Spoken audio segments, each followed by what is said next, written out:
Your Excellency, Mr. President of the Republic, Honorable President of the Constitutional Court of Latvia, distinguished participants of this conference, ladies and gentlemen.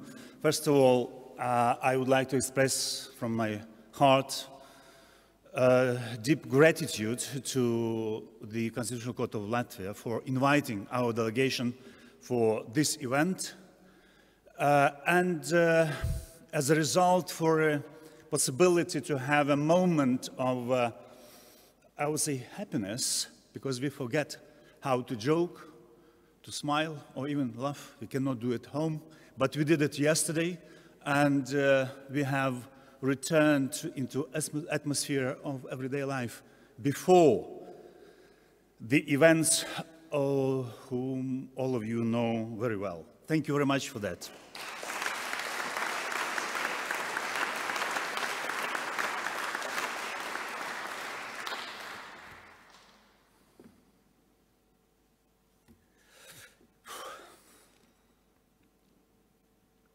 Dear ladies and gentlemen, this year, 2022, Latvia celebrates the centennial of its constitution as the fundamental law of the independent republic and democratic state.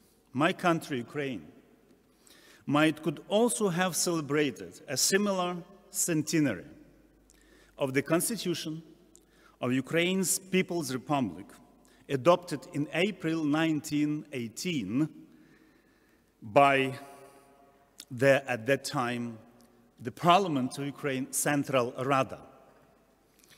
However, Russian Bolshevik military aggression against independent Ukraine drowned Ukrainian national revolution of 1917-1921 and Ukraine itself in blood.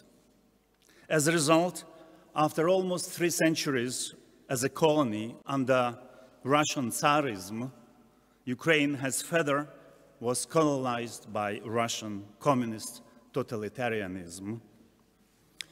After the fall of the Russian Empire, Ukrainians could not defend their statehood as they were not supported geopolitically.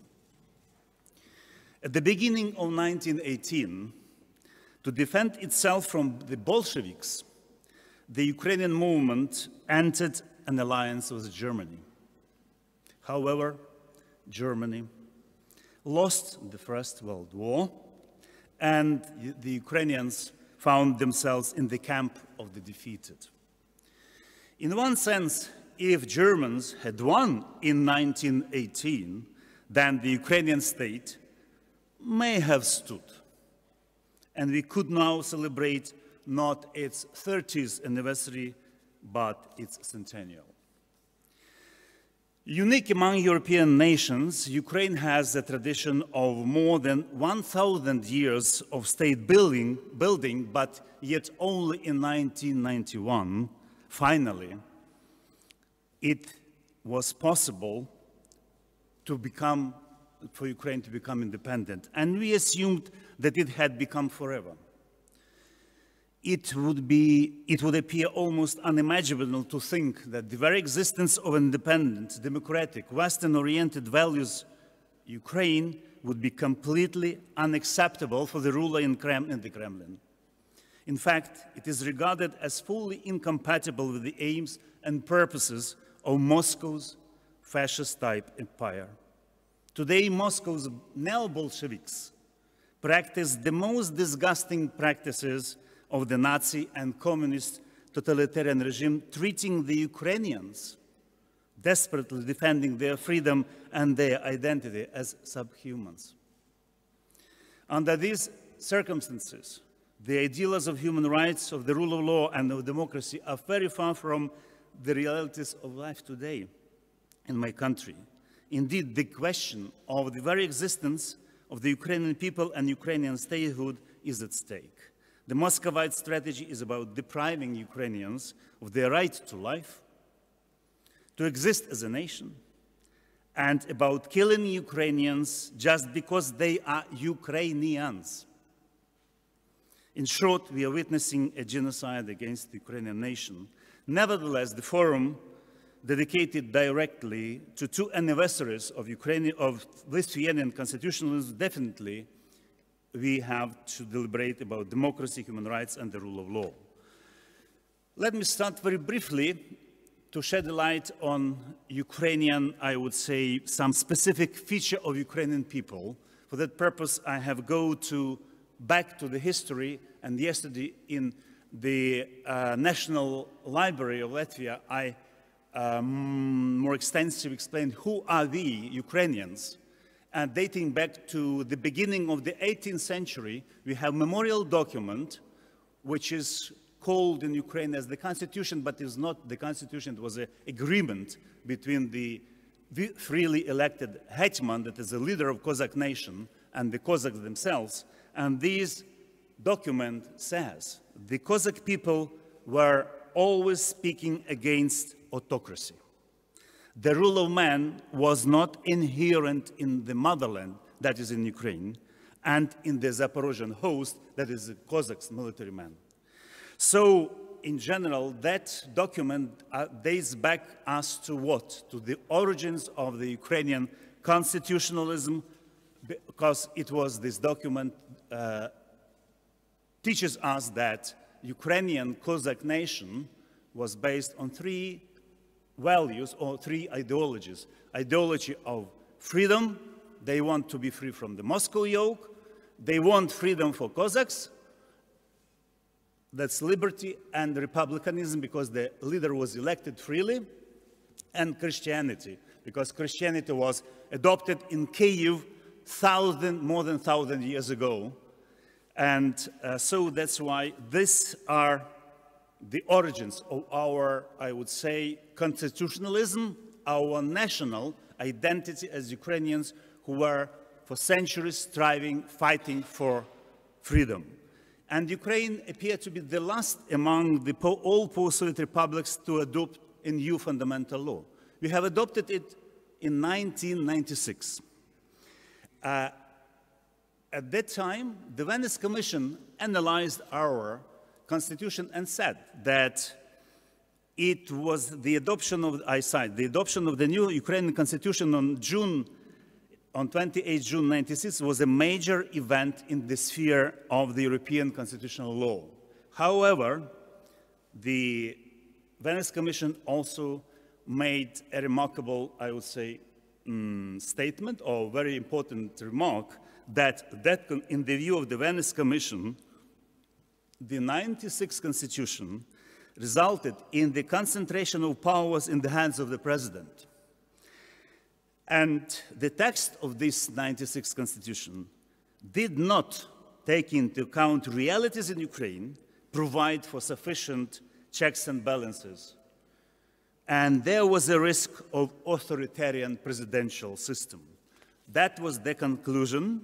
And if we look at the more than 25 years period of this 96 Constitution, we may say that during all the years since the Constitution was passed, virtually each of the 5 presidents attempted to change the Constitution to his own advantage or to act not in complete compliance with it for the same purpose.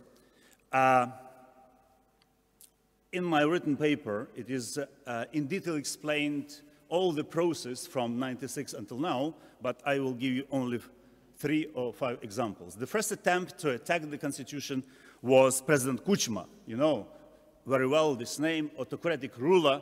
And what he attempted to do, he attempted to put on referendum, because all autocrats, they like referendums, use referendums for establishing their rule. So President Kuchma has announced national referendum for the Constitution to be adopted of the same model as the Constitution exists in Russia, Kazakhstan, and Belarus. That means 2-chamber parliament with the 1 chamber appointed by the president, and that was Kuchma's aim in 2000, that is 4 years after the Constitution was adopted. Even it was a risk, the 96 Constitution was a risk for authoritarian ruler, but he wanted more power. And the Constitutional Court of Ukraine rejected this attempt because Kuchma announced a referendum at which the people were asked, would you like to replace the 96th Constitution with a totally new one, directly in the referendum? At the time, Ukrainian Constitutional Court said this question is unconstitutional because the Constitution of Ukraine does not allow to put the new Constitution directly to people. Firstly, you should go through the parliament, and then possibly you will do that. By rejecting in 2000 Kuchma's scheme, the court ensured future Ukraine could evade developments like those that had occurred in Belarus or Kazakhstan, where referenda were used as instruments to excessively strengthen the president's power. The second example, again, under the Kuchma's rule, 2003, Kuchma's controlled parliament adopted the law saying that the parliament could define its powers not only by ordinary law. So additionally to the powers defined in the Constitution, the Rada could extend their powers. Certainly, the Constitutional Court at that time, under the Kuchma's rule, said no. The powers of the president could be defined exclusively in the Constitution. I have mentioned only two concrete and democratic examples of positive solutions to prevent threats to democracy at the initial stage of constitutional consolidation in Ukraine, which were institutionally made by the Constitutional Court. Third example, negative. If there were two positive, we have approached to the 2010, the years of the creeping personalistic rule of pro-Moscow Yanukovych, the president who is now living in Russia, that was real rule of man, where all the power were concentrated in his hands. He controlled totally the parliament and the judiciary, and even he captured the Constitutional Court. And the Constitutional Court made the ruling to give him more powers of the same type that were in 96th Constitution, but before there was Orange Revolution, which transformed Ukraine from the Constitution 96 to the presidential parliamentary into the parliamentary presidential, because Yushchenko was the winner, and Yushchenko was the pro-Western and so to say pro-Ukrainians. He was nationalist and pro-Western president, so he was stripped of those powers which Kuchma had, but Yanukovych was granted by the Constitutional Court in 2010. So it was unusual, and Venice Commission said also that it was unusual that Constitutional Court could change the political system, but in Ukraine it has happened, and that was the key player, and the key role was played by the Constitutional Court, unfortunately. And the some last examples. For example, during the Kuchma's rule as well, the Rada has adopted the law, another attempt to put the new constitution on referendum. Parliament under the Yanukovych rule has passed the law allowing to put on the referendum the new constitution. Again, probably with the same model as it was drafted in the Kremlin. But the Constitutional Court defined that law unconstitutional, stating some very important positions, legal positions, that people, while possessing the sovereign prerogative regarding the exercise of constituent power, at the same time is within the limits defined by the Constitution regarding the order of its exercise. That meant that Constitution, being the results of the exercise of the constituent power by the people, by establishing the order of amendments to it, determines the procedural limits for the exercise power by the people themselves, so that people abide by the rule of law. And so in this way, the Constitutional Court did not allow the Parliament or the new attempt to change the Constitution to be performed. And the last example, I have 5 minutes, the last example after the last presidential elections, in 2019, newly elected president initiated 7 amendments to the Constitution, and they come to the Constitutional Court. The result is, in total, out of 7 initiatives of the president to amend the Constitution put forward by him immediately after his election, the Constitutional Court rejected 4 of them, considering their implementation as the threats to democracy and as the threat to the separation of powers. So I would say that the 96 Constitution was, as Venice Commission assessed, contained the risk of the creeping authoritarianism, but in 2016 there was fundamental constitutional reform in Ukraine, and it was done thankfully to the valuable contribution of the Venice Commission. Indeed, it is difficult to imagine Ukraine as the dynamic democracy that is today without the Commission's steely assessment of its progress, keeping the country on the straight and narrow democratic path. There is no doubt in my mind that it was the guidance of the Venice Commission that helped shape Ukraine's modern constitutional development according to the patterns of Western democracies. The influence of the Venice Commission in guiding, educating, and cajoling Ukraine into the institutionalization of democracy, the rule of law, and human rights has had a profound impact on Ukraine's unalterable integration into the European family of democratic nations and traditions. In effect, the Commission became the backbone of the Ukrainian legal system. The path taken by Ukraine with the support of the Venice Commission since the adoption of the 1996 Constitution was accompanied by repeated attempts both by external forces and their internal allies in Ukraine to turn Ukraine away from the European vector of development, and the number of examples given above, and they are present in my paper, some more examples on that, prove that. And in the end, it allowed Ukraine to achieve, albeit an intermediate but significant goal, to obtain the status of a candidate country for membership of the EU.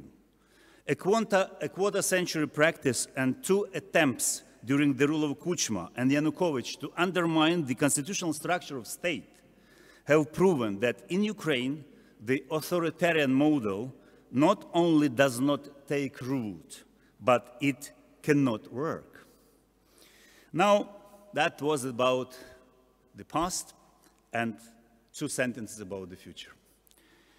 The future, when Ukraine will defeat its cursed enemy, the Muscovites, and will win the battle for freedom, for salvation from invasion by a neighboring dictator, for the right to choose our own path, for the right to live as a European country, for the right to be part of the civilized Western world. Can we now be sure that the political class who will take power in that future will not be tempted by authoritarianism, even of a light variety? Instead of answering this question, I will make a remark.